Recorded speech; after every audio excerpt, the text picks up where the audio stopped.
اعوذ باللہ من الشیطان الرجیم بسم اللہ الرحمن الرحیم اذهبوا بقمیصی ھذا فالقوه علی وجہ ابی یأت بصیرا واتونی باہلکم اجمعین ولما فصلت العیر قال ابوہم انی لاجد ریح یوسف لولا ان تفندون قالوا تاللہ انک لفی ضلالک القدیم فلما ان جاء البشیر القاہ علی وجہہ فارتد بصیرا قال الم اقل لکم انی اعلم من اللہ ما لا تعلمون قالوا یا ابانا استغفر لنا ذنوبنا انا کنا خاطئین۔ وہ سلسلہ کلام سورہ مبارکہ یوسف علیہ السلام میں جاری تھا۔ عرض ہوا تھا کہ جیسے ہی برادران یوسف نے اظہار کیا اِنَّکَ لَأَنْتَ یوسف قال انا یوسف وہذا اخی، اس کے بعد آہستہ آہستہ جب احساس ندامت ان کے اندر پیدا ہوا اور حضرت یوسف علیہ السلام نے بھی ان کے اندر جب اس چیز کو محسوس کیا کہ ان کے اندر اظہار ندامت آ گیا ہے، اس سے مزید ان کو سرزنش نہیں کی بلکہ پیش قدم ہوئے، اور پیش قدم ہونے کے بعد فوراً کہا کہ لا تثریب علیکم اليوم، آج کے بعد آپ کے لیے کوئی مشکل ایجاد نہیں ہوگی۔ اور یہ ایک کرامت انسانی کا نمونہ تھا جو حضرت یوسف علیہ السلام نے پیش کیا۔ در حقیقت انبیاء کی سیرت پہ چلنا واقعاً مشکل ہوتا ہے۔ مشکل ایک طرف سے یہ ہوتی ہے کہ پہلے سیرت کا پتہ نہیں ہوتا کہ سیرت ان کی ہے کیا۔ دوسرا مرحلہ یہ ہوتا ہے کہ جب پتہ چل جائے کہ سیرت ہے ان کی یہ، اس کو مقام عمل میں اپنانا بڑا مشکل ہوتا ہے۔ اور مشکل کیوں ہوتا ہے؟ اس وجہ سے کہ انسان کے اندر وہ جو منفی طاقتیں خدا نے رکھی ہیں وہ کبھی کبھی بہت زیادہ سرگرم ہو جاتی ہیں، اور وہ جو مثبت نیرو خدا نے رکھی ہوتی ہے وہ سرکوب ہو جاتی ہیں۔ لہٰذا انسان جاننے کے باوجود مقام عمل میں بیچارہ رہ جاتا ہے۔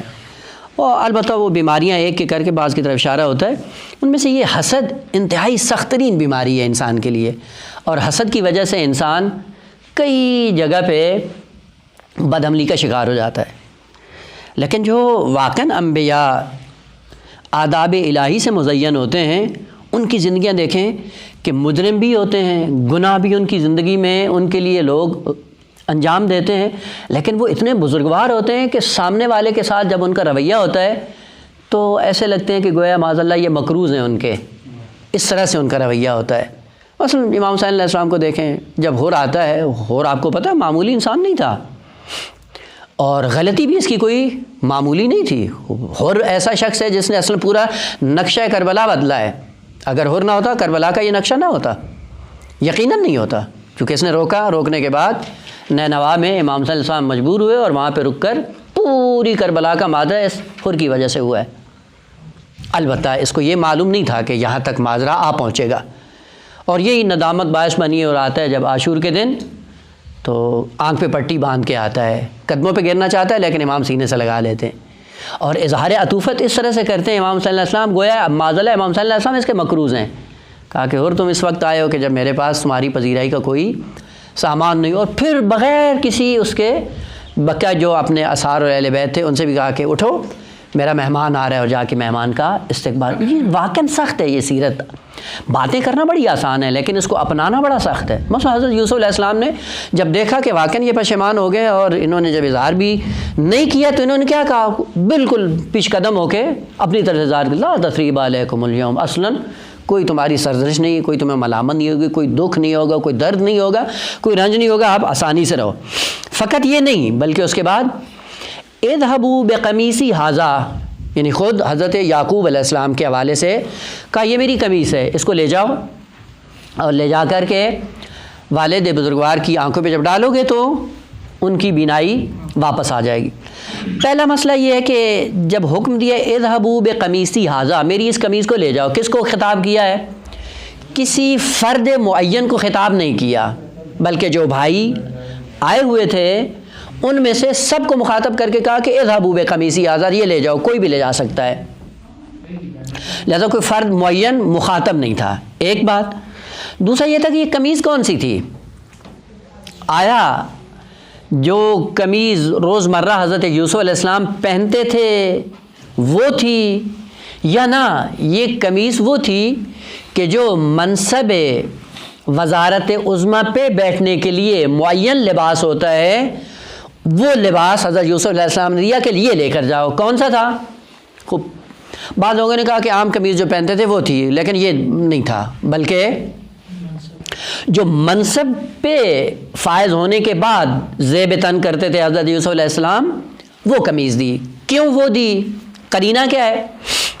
قرینہ یہ ہے کہ 2 مرتبہ برادران یوسف نے غلطی کی اور اس غلطی کے نتیجے میں ان کا اعتماد اٹھ گیا تھا والد سے، اور والد بھی ان سے نالاں تھے۔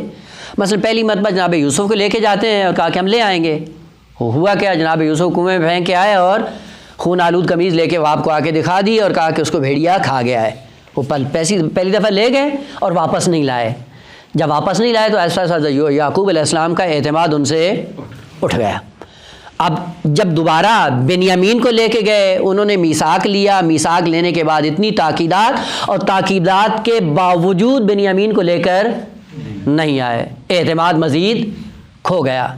خوب اب کوئی مورد ایسا نہیں بنتا ہے کہ ان کی بات پہ جناب یعقوب علیہ السلام اعتماد کریں۔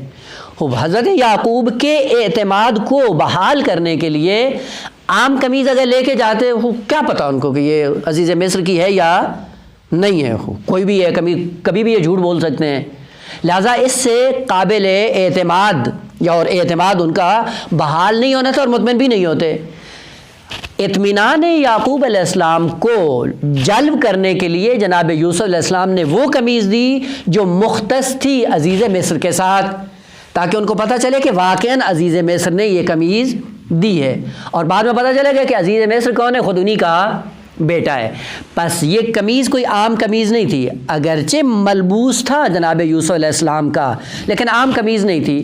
وہ جو وزارت عظمیٰ کے عہدے پہ فائز ہونے کے بعد جو لباس مصر کی سرزمین میں مشخص تھا وزیر اعظم کے لیے، وہ قمیض دی اور کہا یہ لے کر جاؤ۔ جب یہ لے کر جاؤ گے تو والد جب دیکھے گا اس کو اطمینان ہو جائے گا کہ تم جھوٹ نہیں بول رہے ہو۔ اور یہ قمیض 2 غرض کی وجہ سے بھیجی گئی تھی، ایک یہ کہ بینائی جناب یعقوب علیہ السلام کی واپس آ جائے، 2 حضرت یعقوب کو اطمینان ہو جائے کہ یہ عزیز مصر کی قمیض ہے، تاکہ یعقوب علیہ السلام وہاں سے ہجرت کر کے سرزمین مصر میں آئے، کیونکہ بلانا تھا سرزمین مصر میں، تو سرزمین مصر میں بلانے کے لیے اعتماد کی ضرورت تھی، اور وہ اعتماد فقط اسی صورت میں ممکن تھا کہ کوئی ایسی چیز بھیجی جائے جس کو دیکھ کر جناب یعقوب علیہ السلام کو اطمینان ہو جائے کہ واقعاً ماجرا یہی ہے کہ عزیز مصر نے دعوت دی ہے، اور دعوت دینے کے بعد مجھے یہاں سے سب کو چھوڑ کے جانا ہے۔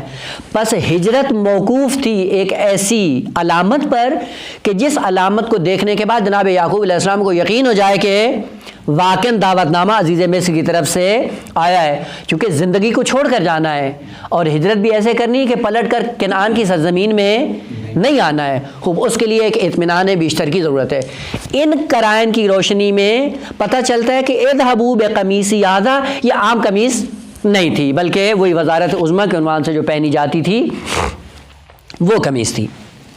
اور نقطہ دوم یہ تھا کہ جن کو مخاطب قرار دیا حضرت یوسف علیہ السلام نے کہ اذهبوا بقمیصی ھذا لے جاؤ، سوال آیا حضرت یعقوب علیہ السلام کے وہ 10 کے 10 سارے بیٹے مصر کی سرزمین میں تیسری مرتبہ موجود تھے، یا نہ بعض آئے تھے اور بعض نہیں آئے تھے؟ یعنی بعض باپ کے پاس موجود تھے اور تیسرے سفر میں سب نہیں گئے، بلکہ ان میں سے کچھ برادران گئے تھے، باقی حضرت یعقوب علیہ السلام کے پاس موجود تھے۔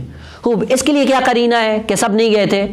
یعنی کچھ والد کی خدمت میں موجود تھے تیسرے سفر میں، البتہ پہلے سفر میں سب گئے بنیامین کے علاوہ، دوسرے سفر میں سب گئے بنیامین کے ساتھ، 11 کے 11۔ تیسرے سفر میں قرآنی قرینے کی روشنی میں سب کے سب نہیں گئے، بلکہ بعض گئے تھے اور بعض وہاں پہ موجود تھے۔ اسی لیے کیا کہا حضرت یوسف علیہ السلام نے، وَأْتُونِي بِأَهْلِكُمْ أَجْمَعِينَ، سب کو اکٹھا کر کے لے آؤ۔ خوب، سب کو اکٹھا کر کے لے آؤ۔ ممکن ہے وہی نواسے اور پوتے اور ان کے اہل و عیال یہ مراد ہوں، اس میں ممکن ہے وہ شریک نہ ہوں بیٹے، لہٰذا یہ امکان موجود ہے کہ وہ بیٹے 10 کے 10 گئے ہوں سرزمین مصر میں نہ۔ بعد میں کلمہ ہے قال ابوہم انی لاجد ریح یوسف، قال ابوہم یہ قرینہ ہے کہ بعض اولاد حضرت یعقوب علیہ السلام موجود تھی اور بعض سرزمین مصر میں گئے تھے، اور قرینہ کیا ہے؟ قال ابوہم، یہ قرآن کی تعبیر کہ ان کے والد نے کہا، یہ والد نے کہا، نواسے کے لیے کلمہ استعمال نہیں ہوتا، پوتے کے لیے بھی یہ کلمہ استعمال نہیں ہوتا، اور جو بہویں تھیں حضرت یعقوب علیہ السلام کی ان کے لیے بھی کلمہ ابوہم استعمال نہیں ہوتا ہے۔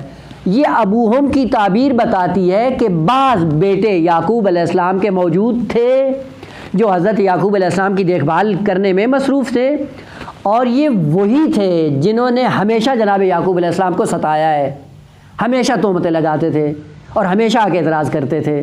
اور بعد میں قرینہ بھی ہے، کیا کہتے ہیں؟ انکا لفی ضلالک القدیم، فوراً کیا کہا؟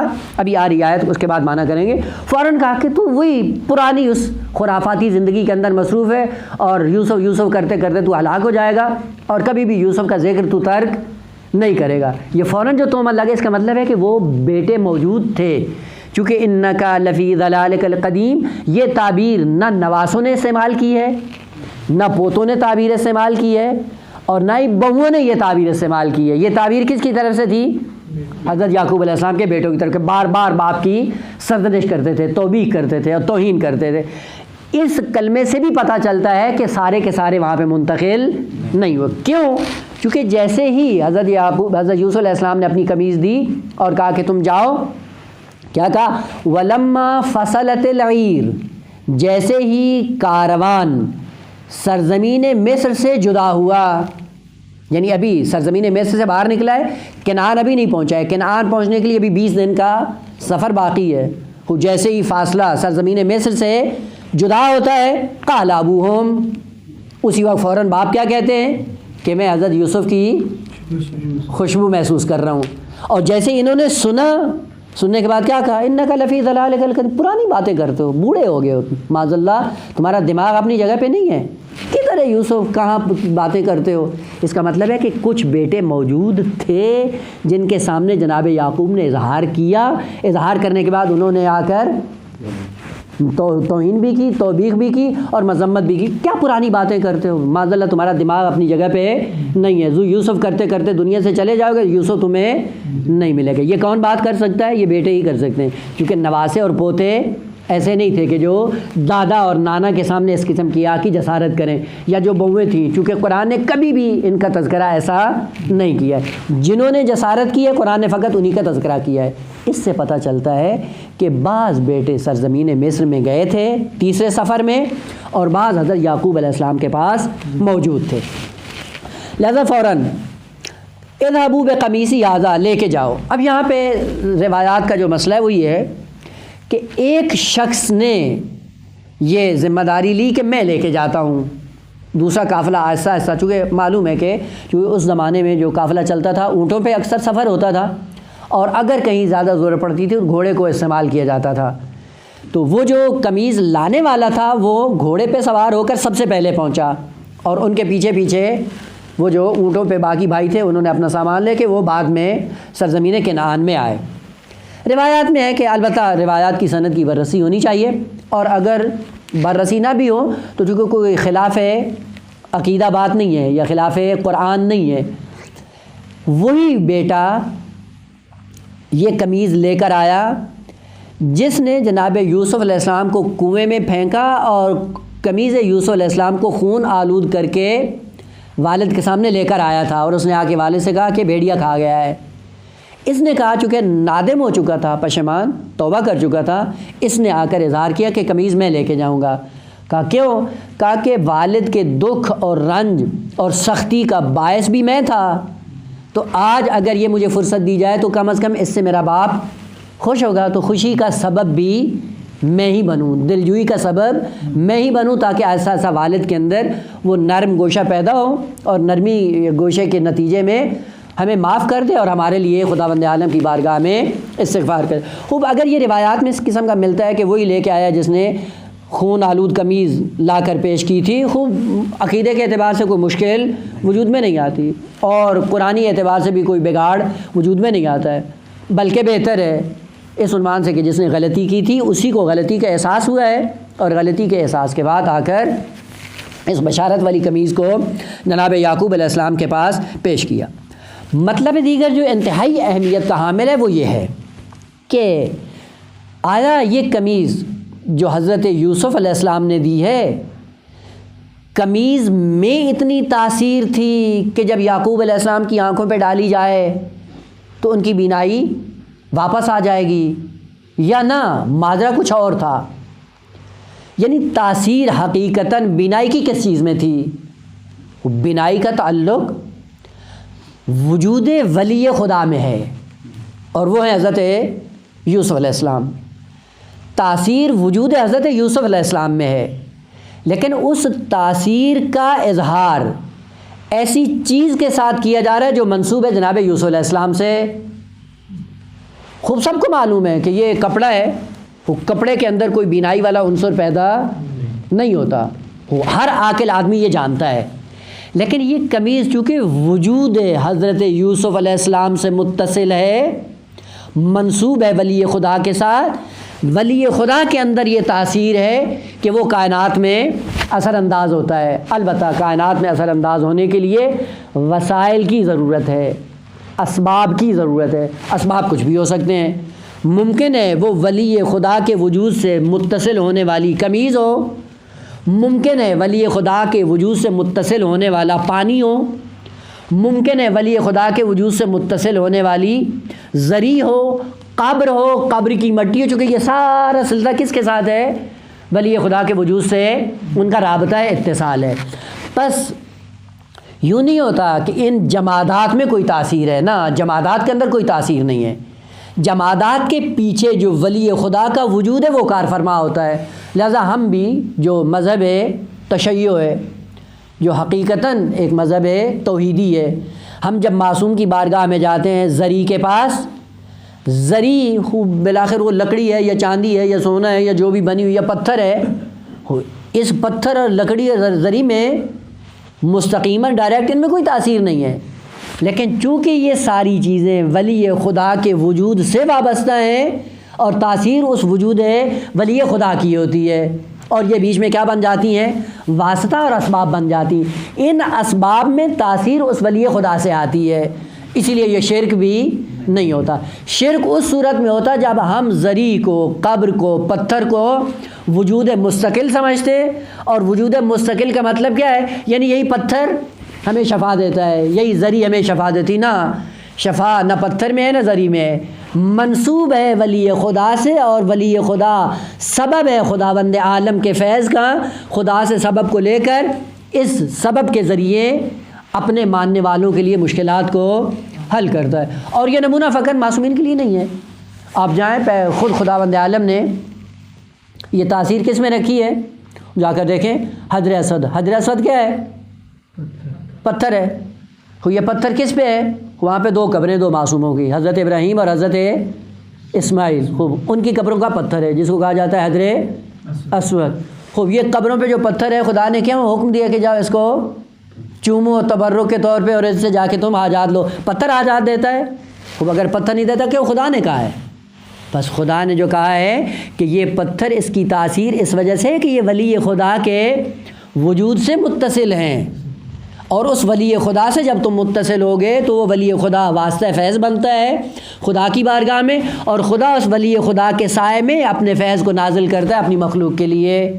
پس جو قمیض دی، یہ قمیض جو منسوب تھی حضرت یوسف علیہ السلام سے، ان کے وجود سے متصل تھی، اور اس اتصال کا نتیجہ یہ تھا کہ اس قمیض کو جب لے کے جاؤ گے اور جناب یعقوب علیہ السلام کی آنکھوں پہ ڈالو گے، ان کی بینائی واپس آ جائے گی۔ خوب اگر یہ وسیلہ اپنانا شرک ہوتا تو اس سے پتہ چلتا ہے کہ معاذ اللہ دو اللہ کے معصوم نمائندے شرک کا شکار ہو رہے ہیں۔ ایک جناب یوسف کے جو حکم دے رہے ہیں کہ اس کو لے کے جاؤ اور آنکھوں پہ ڈالو، بصارت ان کی واپس آ جائے، اور دوسرے خود جناب یعقوب ہیں کہ اگر ان کو یہ ہوتا کہ یہ وسائط اور وسائل شرک ہیں اللہ کی بارگاہ میں تو وہ بھی شرک کا شکار ہو رہے۔ پس پتہ چلتا ہے کہ شرک یہ نہیں ہے کہ وسائط کا استعمال کرنا شرک نہیں ہے۔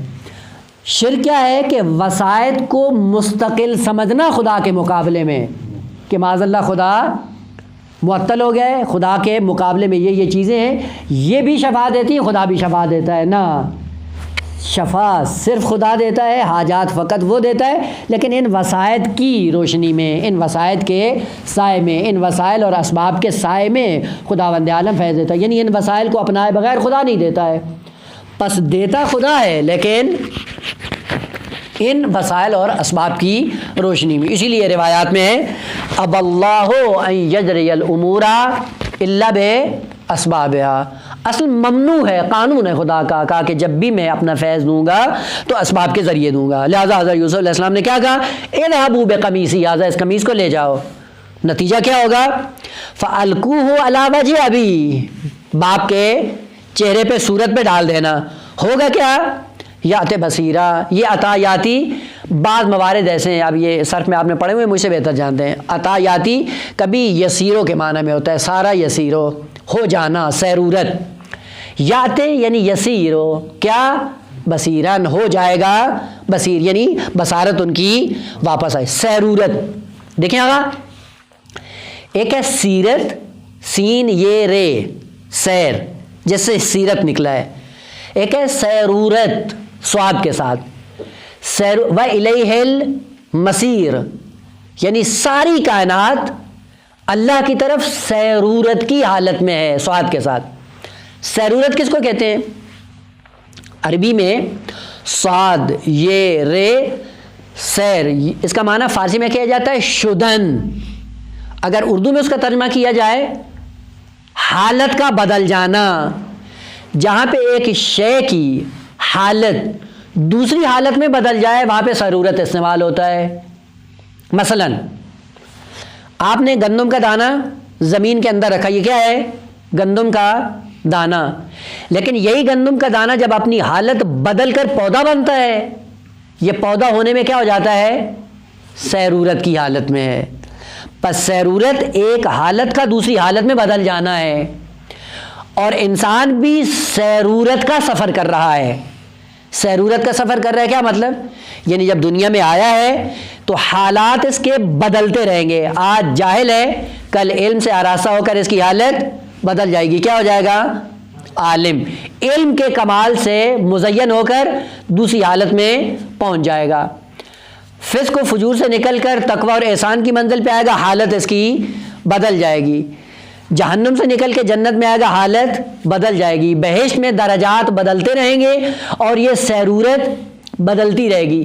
اور یہ سیرورت کب تک بدلتی رہے گی، حالات انسان کے کب تک بدلتے رہیں گے، یہ چینج کرتا رہے گا اپنا لباس، کب تک چینج کرتا رہے گا، جب تک کہ یہ لقاء اللہ کی منزل تک نہیں پہنچ جاتا۔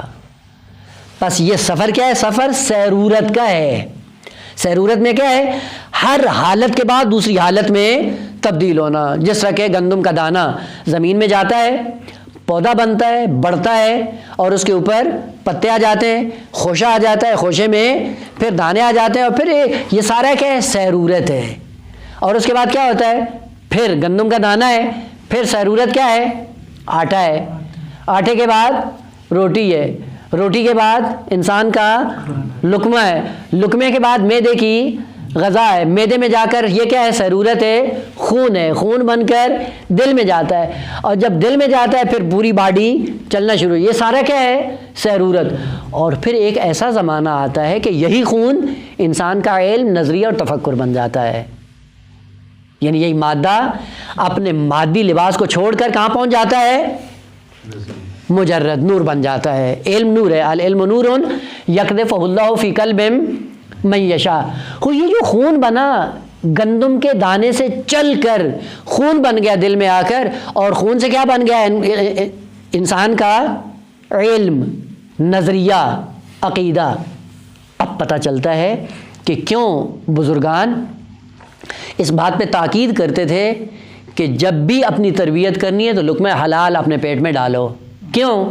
کہ یہی لقمہ حلال ہے جو سیرورت کا سفر طے کر کے آپ کا نظریہ بنے گا، آپ کا عقیدہ بنے گا اور آپ کا علم بنے گا. نتیجہ کیا ہوگا؟ اگر یہ لقمہ حرام ہو قاتل معصوم بن جاتا ہے، اور اگر لقمہ حلال ہو مطیع امام زمان بن جاتا ہے. کربلا کے اندر امام حسین علیہ السلام نے صلات کے ساتھ کہا، جب آخری خطاب کیا نا، اور ان بدبختوں نے امام علیہ السلام کی بات کو نہ سننے کی غرض سے طبل بجانا شروع کر دیے، شور مچانا شروع کر دیا تاکہ امام کی آواز کانوں پہ نہ آئے. امام نے فوراً پلٹ کر کیا کہا کہ ملئت ابدانہم من الحرام، لقمہ حرام ہے جس کی آج تاثیر یہ ہے کہ یہ سیرورت کی حالت میں آج میرے مقابل میں آ کھڑے ہوئے ہیں. بہت بڑا اثر ہے اس لقمے کا، اور یہ سیرورت کا نظام پوری کائنات میں ہے. لیکن اس فرق کے ساتھ تھوڑا سا دقت کریں، پوری کائنات سیرورت کا سفر کرتے ہوئے مختلف حالات بدل کر انسان کی خدمت میں ہیں. یعنی ان کے سیرورت کا سفر جب انسان پہ آتا ہے ان کا سفر ختم ہو جاتا ہے. گندم ایک زمانے پہ اس نے سفر کیا، سفر کرتے کرتے جب انسان کے وجود کا حصہ بنا اس کا سیرورت کا سفر ختم ہو گیا. یا حلال حیوان ہے، اس کا آپ نے گوشت کھایا، گوشت کھانے کے بعد کیا ہوا؟ سیرورت کا سفر کرتے ہوئے انسان کے بدن کا حصہ بن کر اس نے اپنے سفر کو انتہا تک پہنچا دیا. یا سورج کی روشنی ہے، سیرورت کا سفر کرتے کرتے انسان کے لیے مفید ثابت ہونے کے بعد ایک زمانہ آئے گا کہ اس کی لمٹ ختم ہو جائے گی. پھر انسان کیا ہے؟ یہ انسان پوری کائنات کو اپنے وجود میں سمیٹ کر سیرورت کے سفر میں ہے، اور پھر پوری کائنات انسان کے وجود کے سائے میں اللہ کی بارگاہ میں جا پہنچے گی. لہذا یہ سیرورت بڑا عظیم اور انتہائی عمیق سفر ہے. مثلا یہی کہتے ہیں نا، ایک سوال کیا جاتا ہے کہ یہ حیوانات قیامت کے دن معشور ہوں گے یا نہیں ہوں گے؟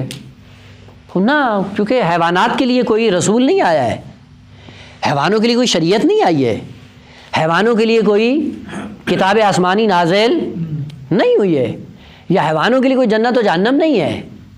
یہ کیا ہے؟ ان کو ایک ذات کے لیے خلق کیا گیا ہے. بس ان کا مقصد تخلیق کیا ہے؟ انسان کی ذات تک آ جانا بس. لہذا خدا کیا فرماتا ہے قرآن میں؟ متعدد آیات ہیں کہ ہم نے پوری کائنات کو کیا ہے؟ خلق لکم، اے انسان تیرے لیے خلق کیا ہے. یعنی اس پوری کائنات کا سفر سیرورت کے عالم میں تیری ذات تک ہے. جب یہ تیری ذات تک آتے ہیں ان کا سفر مکمل ہو جاتا ہے. اس کے بعد تو ہے اور تیرا سفر ہے سیرورت ہے. اور تیرا سفر سیرورت کہاں سے شروع ہوگا؟ مادے سے شروع ہوگا اور نور میں تبدیل ہو جائے گا. بدن سے انسان کا آغاز ہوتا ہے اور روح پہ انسان کا اختتام ہو جاتا ہے. اب روح سیرورت کے عالم میں یا جہنمی بن جاتی ہے یا سیرورت کے سفر میں بہشتی بن جاتی ہے. اور بہشتی میں بھی سیرورت کے عالم میں بہشت کے پہلے درجات میں، کوئی متوسط اور کوئی آخری منازل میں، اور پھر کوئی بہشت سے بالاتر ہو کر لقاء اللہ کی منزل پر جا پہنچتے ہیں. اور وہ جس طرح جس انسان کی جتنی ہمت ہوتی اسی طرح جاتے ہیں. بس غرض کیا تھی؟ لفظ سیرورت، شدن، ایک حالت سے دوسری حالت میں کسی چیز کا بدلنا.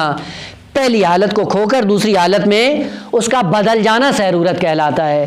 جب انسان عالم ہوتا ہے، جہالت والی صورت اس کی ختم ہوتی ہے، دوسری حالت میں بدل جاتا ہے، عالم بن جاتا ہے، متقی بن جاتا ہے، مجتہد بنتا ہے، فقیہ بنتا ہے، انجینئر بن جاتا ہے، ڈاکٹر بنتا ہے. اور پھر یہ سارا سیرورت کا سفر ہے. یہ سیرورت کا سفر اگر بامقصد ہو خدا تک پہنچ جاتا ہے، اگر بے مقصد ہو جہنم کا راہی بن جاتا ہے. لہذا پوری کائنات من جملہ انسان سیرورت کی حالت میں. اس لیے خدا کہتا ہے وَإِلَيْهِ الْمَصِيرُ، اگر اچھا سفر کرو، اچھی سیرورت اپناؤ تو کہاں پہنچو گے؟ خدا تک پہنچو گے. یعنی جنت سے بالاتر ہو کر. ہوا کیا؟ کہ قمیض لے کے جاؤ گے. اس قمیض کا فائدہ کیا ہوگا؟ کہ جناب یعقوب کی حالت بدل جائے گی. کیسے بدلے گی؟ پہلے بینائی نہیں ہے، جب چہرے پہ قمیض کو ڈالو گے تو حالت بدل جائے گی. نابینائی سے کیا ہو جائیں گے؟ بینا. اور یہی کیا ہے؟ سیرورت. پس سیرورت کیا ہے؟ شدن، ایک حالت سے دوسری حالت میں انسان کا پہنچ جانا. فَأَلْقُوا عَلَىٰ وَجْهِ ابھی یات بصیرہ، یعنی یسیرو بصیرن، سیرورت آ جائے گی. اور سیرورت کیا ہوگی؟ اما سے بصارت میں منتقل ہو جائیں گے. دوسرا کام کیا کرو؟ جب وہ بصیر ہو جائیں، وَأْتُونِي بِأَهْلِكُمْ أَجْمَعِينَ، پھر کیا کرو؟ سب کو اٹھا کر ہجرت کرو، اور ہجرت کر کے سرزمین مصر میں آ جاؤ. کیوں آ جاؤ آگا؟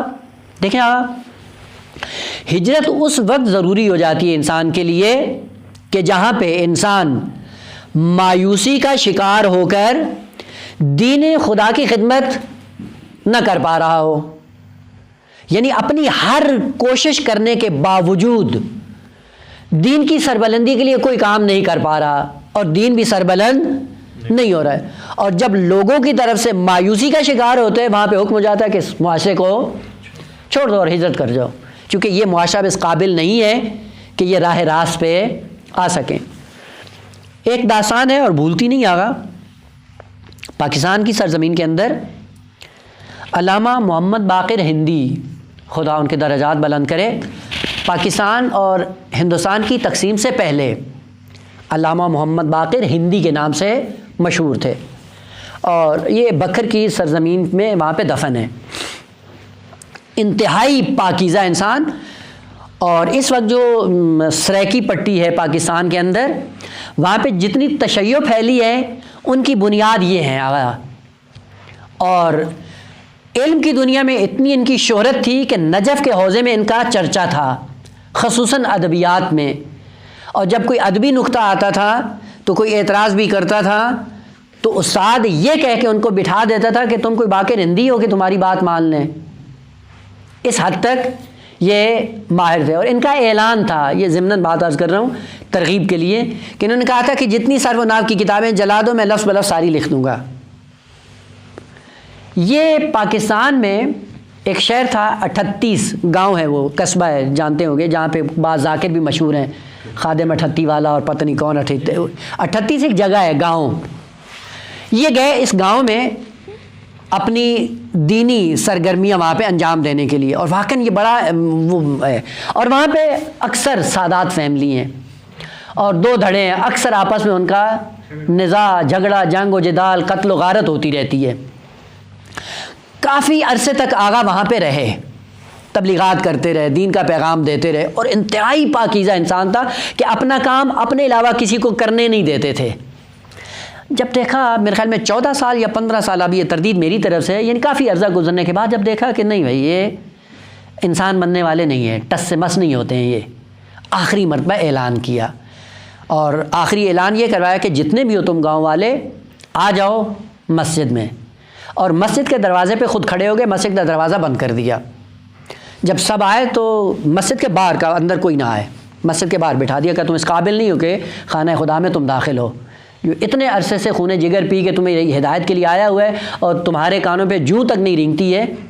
تو جب سب آ گئے، آنے کے بعد انہوں نے اعلان کیا کہ آج محمد باقر یہ اعلان کر رہا ہے کہ جس شخص کو اپنا دین عزیز ہے اور تھوڑا بہت اس کے اندر دین کی غیرت باقی ہے، تو اس کے لیے اس گاؤں سے اور شہر سے ہجرت کرنا واجب ہے. اس شہر میں رہنا اس کے لیے جائز نہیں ہے. یہ اعلان کیا، خود بھی چلے گئے، اور جو دو چار تھے تھوڑے بہت جاننے والے وہ بھی چھوڑ کر چلے گئے. کیوں؟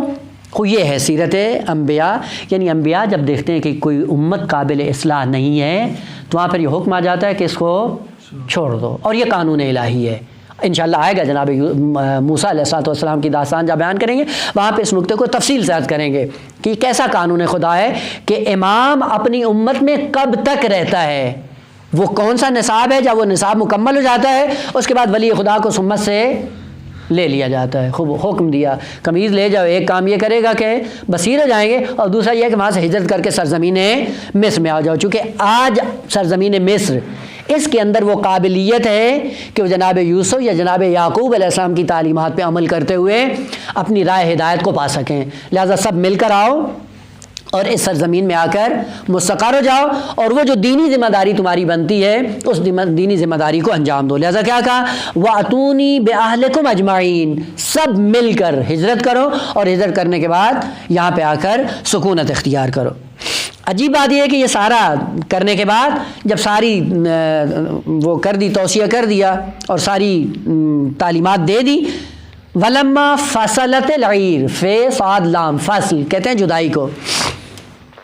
یہ فصل عموماً آپ نے دیکھا ہے نا کتابوں کے اندر بھی ہوتا ہے، فصل 1 فصل 2 فصل 3، اس کا معنی کیا ہوتا ہے؟ یعنی جدا کر دینا، ایک مطلب کو دوسرے مطلب سے جدا کر دینا. لیکن یہ فصل جب قافلے کے لیے استعمال ہوتا ہے تو اس کا معنی یہ ہوتا ہے کہ جب قافلہ چل رہا ہوتا ہے، حرکت کر رہا ہوتا ہے اور جس شہر میں ہوتا ہے اس شہر کی سرحد سے جب باہر نکلے گا وہاں پہ یہ کلمہ استعمال ہوتا ہے فصلت العیر.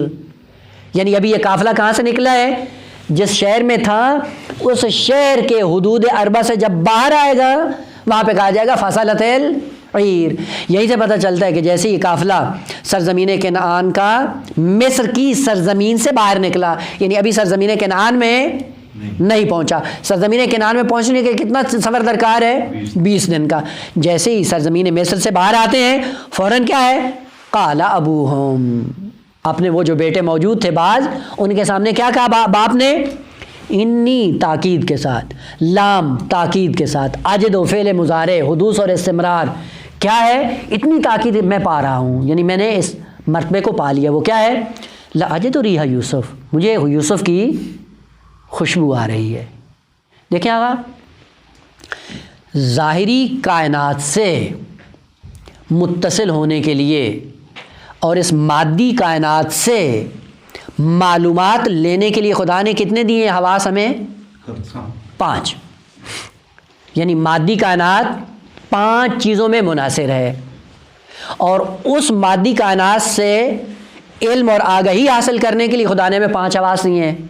یعنی بعض اس مادی کائنات کی مخلوقات ایسی ہیں جن کا تعلق دیکھنے سے ہے، خدا نے آنکھیں دی ہیں، اور بعض مادی کائنات ہے جن کا تعلق سونگنے سے ہے، شامہ دے دیا، اور بعض کا تعلق سننے سے ہے، کان دے دیے، اور بعض کا چکھنے سے ہے، زبان دے دی، اور بعض کا چھونے سے تعلق ہے، اسی لیے قوت لامسہ دے دی جس سے آپ نرمی اور سختی کو محسوس کرتے ہیں. بس مادی کائنات ان 5 چیزوں میں منحصر ہے، اور جس کے پاس جو حس نہیں ہوتی ہے اس سے وہ آشنا ہو سکتا ہے. مثلا قوت شامہ انسان کی ختم ہو جائے، خوشبو اور بدبو میں فرق معلوم کر سکے گا؟ کبھی بھی نہیں. اگر انسان کا ذائقہ ختم ہو جائے، لذیذ کھانے میں اور بد مزہ کھانے میں فرق محسوس کر لے گا؟ اور جب انسان مریض ہوتا ہے تو کیا ہوتا ہے؟ اسی طرح ذائقہ ختم ہو جاتا ہے نا، غذا اس کو اچھی نہیں لگتی. بہترین کھانا ہوتا ہے، لے کے آتے ہیں اور کیا کہتے ہیں؟ کھاؤ. کھانے کے بعد کہتے ہیں بد مزہ ہے، لے جاؤ بھائی. وہ کھانا بد مزہ ہے یا اس کی مشکل ہے؟ اس کی مشکل ہے. اسی لیے دیکھیں کتنی خوبصورت ہیں تعبیریں. حضرت امیر المومنین علیہ السلام کیا فرماتے ہیں؟ الحق مرن، حق کیا ہے؟ کڑوا. وہ پہلا سوال آگا، اگر حق کو خدا نے کڑوا ہی بنا کے بھیجا ہے وہ کیسے فطرت کے ساتھ سازگار ہوگا؟ وہ کوئی بھی قبول نہیں کرے گا.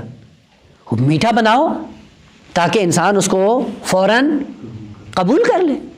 انسان پیاسا ہو، شدت پیاس میں بہترین مشروب اس کو دو، روح افزا دودھ میں ڈال کے ٹھنڈا ہو، اور انسان پیاسا بھی، پینے میں کوئی اس کو دعوت دینی پڑے گی، تقریر کرنی پڑے گی، مبلغ بھیجنا پڑے گا. وہ بس آپ کے اندر پیاس ہے اور آپ کی طبیعت کے مطابق ہے، اصل تبلیغات کرنے کی ضرورت، لہذا آپ کسی نبی کے لیے کوئی مبلغ نہیں آیا، سب دین پہ عمل کرتے تھے. کیوں؟ چونکہ فطرت سالم تھی اور جو خدا نے اپنا قانون بھیجا ہے وہ بھی کاملاً فطرت کے مطابق تھا. کیوں پھر معصوم کہنے کہ الحق کو مرن، حق کڑوا ہے؟ امیر المومنین بتانا چاہتے ہیں حق کڑوا نہیں ہے، تم مریض ہو. حق کیا ہے؟ حق انتہائی شیرین ہے، اور جب تم مریض ہوتے ہو شیرین چیزیں تمہیں کڑوی لگتی ہیں. لہذا امیر المومنین کا یہ فرمان کہ الحق مرن، حق شیرین ترین حقیقت ہے، لیکن تم مریض ہو. وہ بخار زدہ انسان بریانی اس کو تو نہیں کھاتا ہے، وہ بریانی میں کوئی مشکل نہیں ہے، مشکل اس انسان میں ہے کہ جس کا ذائقہ ختم ہو گیا ہے. اپنا علاج کرو، اپنا جب علاج کرو گے یہ تمہیں کیا لگے گا؟ لذیذ لگے گا. وہ 13 سالہ جوان کربلا کی سرزمین پہ جب آ کے اجازت لیتا ہے میدان جنگ میں جانے کے لیے، تو امام صلی اللہ علیہ وسلم خطاب کرتے ہیں کیف الموت عندک، موت کیسی ہے؟ جناب قاسم کیا فرماتے ہیں؟ احلا من الاصل، وہ کیوں؟ خوب صحت مند انسان ہے، مریض نہیں ہے، وہ جب مریض نہیں ہوتا ہے تو حق شیرین لگتا ہے، بس جہاں پہ کڑوا لگتا ہے اس کا مطلب ہماری ایک حس ختم ہو گئی ہے، اور جو حس ختم ہو جائے اس سے مربوط جو معلومات ہوتی ہیں وہ انسان کو کبھی بھی نہیں ملتی ہیں۔ خوب یہ مادی کائنات سے خدا نے 5 حواس دیے، مانوی کائنات کے لیے بھی یہ 5 حواس ہیں، یعنی اگر مانوی حقائق سے آشنا ہونا ہے تو مانوی حقائق بھی انہی 5 حقائق میں خدا نے منحصر کیے ہیں۔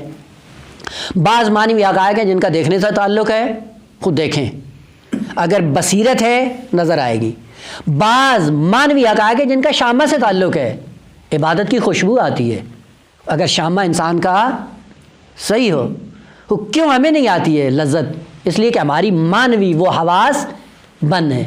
جناب یعقوب علیہ السلام کی وہ شامہ مانوی کس نتیجے میں بلند ہوئی؟ خدا نے کھول دی کہ انہوں نے کیا کیا تھا؟ صبر جمیل، اور جو صبر جمیل کا مصداق بن جاتا ہے وہ مانوی حواس خمسہ اس کے بیدار ہو جاتے ہیں، پھر جنت و جہنم کو اس رہتی دنیا میں دیکھ سکتا ہے۔ وہ کیا کہا؟ انی لاجد ریح یوسف، اتنی تاکید کے ساتھ مجھے خوشبو آ رہی، شامہ میری کھل گئی۔ کہاں ہے حضرت یوسف؟ 20 دن کے فاصلے پہ، ابھی قمیض انہوں نے دی ہے، ایسے میسر سے باہر آیا، خوشبو حضرت یوسف شامہ حضرت یعقوب میں پہنچ گئی ہے۔ اس سے پتہ چلتا ہے کہ شامہ اگر کھولنی ہو اس کا راستہ موجود ہے۔ لولا ان تفندون، مجھے خوشبو آ رہی ہے لیکن تم کیا کرو گے؟ لولا ان تفندون، اگر تم مجھ پہ تہمت نہ لگاؤ خرافہ کی۔ فانادہ کہتے ہیں کسی کو جس کا دماغ ہل جائے، دماغ خراب ہو جائے، اور خرابی دماغ کی وجہ سے جو بات کرتا ہے اس کو کیا کہتے ہیں؟ فانادہ، تفنید، یعنی یہ یاوہ گوئی کر رہا ہے۔ یاوہ گوئی یعنی اس کا کوئی تعلق حقیقت سے نہیں ہے۔ اگر تم تفند کی تہمت مجھ پہ نہ لگاؤ تو حقیقت وہی ہے جو میں محسوس کر رہا ہوں، اور تم یہ تفند کی تہمت لگاؤ گے، کیوں؟ اس لیے کہ تمہاری شامہ کام نہیں کر رہی ہے۔ اور یہ ایسے ہی ہوتا ہے۔ مثلا فرض کریں ایک انسان ہے جس کی شامہ ختم ہو گئی ہے، اور ایک انسان صحیح و سالم ہے، وہ گٹر کے پاس سے گزرتا ہے، اپنی ناک کو بند کر لیتا ہے، دوسرے اس کا مذاق اڑاتے ہیں، اس کو دیکھو یہ ناک کیوں بند کر رہا ہے؟ کیونکہ اس کی شامہ بند ہے۔ وہ جب تیری شامہ بند ہے تو دوسروں پہ اعتراض کیوں کرتا ہے کہ اس کو دیکھو یہ پاگل ہو گیا ہے؟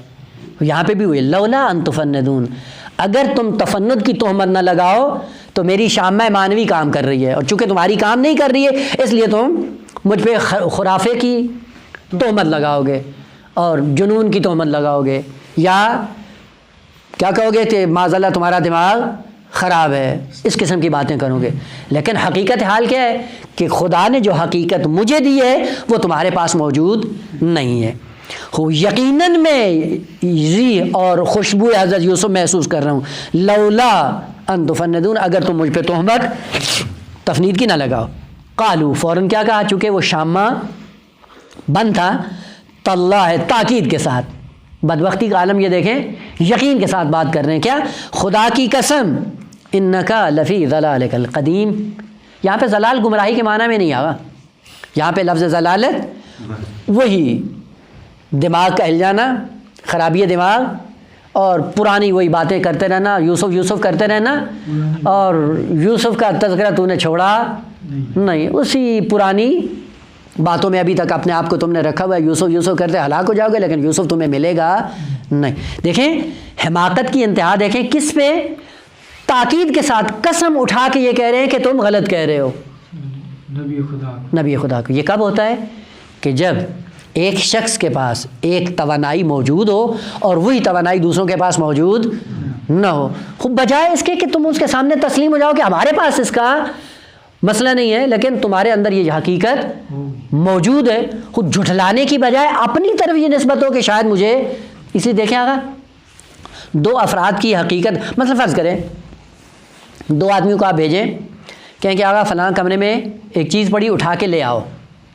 غور کریے مثال پہ کہ فلاں کمرے میں وہ چیز پڑی ہے، جاؤ اٹھا کر لے آؤ۔ 2 آدمی جاتے ہیں، ایک آتا ہے، اس کو بھی نہیں ملتی تو آ کے کہتا ہے کہ وہاں پہ نہیں ہے، میں نے دیکھا نہیں اصل ہے ہی نہیں. خوب ایک یہ ہے. دوسرا بھی آتا ہے جس کو آپ نے بھیجا ہے, وہ آ کے کہتا ہے کہ مجھے نہیں ملی. دیکھیں دونوں تعبیروں میں فرق ہے نا. ایک جو کہتا ہے کہ نہیں ہے, یعنی وہ یقین کے ساتھ اس شے کی نفی کر رہا ہے کہ نہیں ہے یہ. دوسرا آ کے جب کہتا ہے مجھے نہیں ملی, تو اس کا مطلب کیا ہے؟ شاید وہاں پہ ہو, کمی اور نقص میرے اندر ہو اور مجھے نہ ملی ہو. خوب ان دو میں سے کون بہتر ہے؟ یہ دوسرا آدمی بصیرت کے عنوان سے, ہدایت کے عنوان سے زیادہ بہتر ہے. لہذا تعبیر ان کو کیا کہنا چاہیے تھا؟ باپ پہ تہمت لگانے کی نسبت کہتے ہیں شاید ہماری وہ حس نہیں ہے جس کے ذریعے ہم محسوس کریں اور آپ کے پاس ممکن ہے ہو.